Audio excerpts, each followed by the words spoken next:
ನಮಸ್ಕಾರ ನನ್ನ ಎಲ್ಲ ಬಂಧುಗಳೇ, ನಾನು ಇವತ್ತು ಒಂದು ಹೊಸ ವಿಡಿಯೋ ಜೊತೆ ನಿಮ್ಮ ಮುಂದೆ ಬಂದಿದ್ದೇನೆ. ನಮ್ಮ ಗೆಲುವಿಗೆ 3 ದಾರಿಗಳು: ಪರಿಶ್ರಮ, ಛಲ, ತಾಳ್ಮೆ.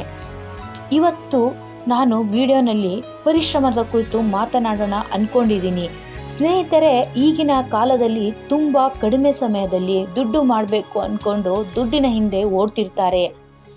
ಆದರೆ ಹಿಂದಿನ ಕಾಲದಿಂದಲೂ ಒಂದು ಗಾದೆನೇ ಇದೆ, ಎಲ್ಲಿಂದಾನೋ ತಂದಿದ್ದು ಯಾರೋ ಎತ್ಕೊಂಡು ಹೋದ್ರು ಅಂತಾರೆ. ಯಾವುದು ಪರಿಶ್ರಮ ಇಲ್ಲದೆ ನಮ್ಮ ಹತ್ರ ಬರುತ್ತೋ ಹಾಗೆ ಕಳ್ಕೊಂಡು ಬಿಡ್ತೀವಿ. ನೆಮ್ಮದಿ ಇಲ್ಲದೆ ಇರೋ ಜೀವನ ಆಗ್ಬಿಡುತ್ತೆ. ಶ್ರಮವು ನಿನ್ನದೇ, ಪರಿಶ್ರಮ ಕೂಡ ನಿನ್ನದೇ. ಸಾಧಿಸುವ ಛಲ ಇದ್ದರೆ ಪ್ರತಿಫಲ ಕೂಡ ನಿಮ್ಮದಾಗುತ್ತೆ.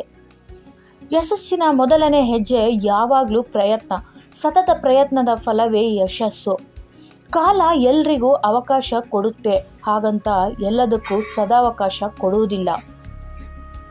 ಚಿರತೆಗಿಂತ ವೇಗವಾಗಿ ಓಡದಿದ್ದರೆ ಜಿಂಕೆ ಬದುಕಲ್ಲ, ಜಿಂಕೆಗಿಂತ ವೇಗವಾಗಿ ಓಡದಿದ್ದರೆ ಚಿರತೆಯೂ ಬದುಕಲ್ಲ.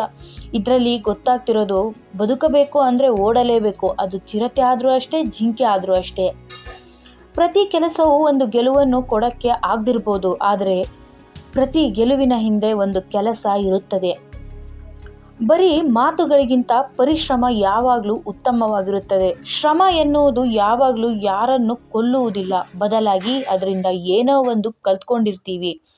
ರಿಟರ್ನ್ ಗಿಫ್ಟ್ ಥರ. ಬದುಕು ಯಾವಾಗಲೂ ಕೂಡ ರೂಪುಗೊಳ್ಳೋದು ನಮ್ಮ ಪರಿಶ್ರಮ ಮತ್ತು ದುಡಿಮೆಯಿಂದಾನೇ ಹೊರತು ನಮ್ಮ ಜಾತಕಗಳಿಂದ ಅಲ್ಲ. ಇಲ್ಲಿ ಜಗತ್ತು ಒಂದು ಓದಲಾಗದ ಪುಸ್ತಕ ಆದರೆ ಬದುಕು ಎಲ್ಲವನ್ನು ಕಲಿಸುವ ಶಿಕ್ಷಕ ಆಗುತ್ತೆ. ಮನುಷ್ಯರನ್ನು ನಂಬಿ ಬೀದಿಗೆ ಬಂದವರು ಇದ್ದಾರೆ, ಆದರೆ ದುಡಿಮೆಯನ್ನು ನಂಬಿ ಯಾರೂ ಬೀದಿಗೆ ಬಂದಿಲ್ಲ. ಗೆಲ್ಲುತ್ತಾ ಹೋದವನು ಇತಿಹಾಸ ಸೃಷ್ಟಿ ಮಾಡಿದರೆ, ಸೋತು ಗೆದ್ದವನು ಇತಿಹಾಸವನ್ನೇ ಬದಲಿಸ್ತಾನೆ. 10 ಬಾರಿ ಸೋತ್ರೂ ಪರವಾಗಿಲ್ಲ, ಮುಂದಿಟ್ಟ ಹೆಜ್ಜೆ ಹಿಂದೆ ಇಡಬೇಡ. ಯಾರಿಗೊತ್ತು, ನಿನ್ನ 11ನೇ ಪ್ರಯತ್ನ ನಿನ್ನ ಗೆಲುವಿನ ಕಡೆ ಕರ್ಕೊಂಡು ಹೋಗ್ಬೋದು. ಹಿಡದಿರುವ ಕೆಲಸ ಯಾವಾಗಲೂ ಮನಸ್ಸಿಟ್ಟು ಮಾಡಬೇಕು. ಒಲ್ಲದ ಮನಸ್ಸಿಂದ ಮಾಡಿದ ಕೆಲಸ ಬದುಕನ್ನು ಹಾಳು ಮಾಡಬಹುದು. ಯಾವತ್ತೂ ಕಾಯುತ್ತಾ ಯೋಚಿಸುತ್ತಾ ಕಾಲ ಕಳೆಯಬೇಡಿ. ಬದುಕು ಯೋಚನೆಗಿಂತನೂ ವೇಗವಾಗಿ ಓಡ್ತಿರುತ್ತೆ.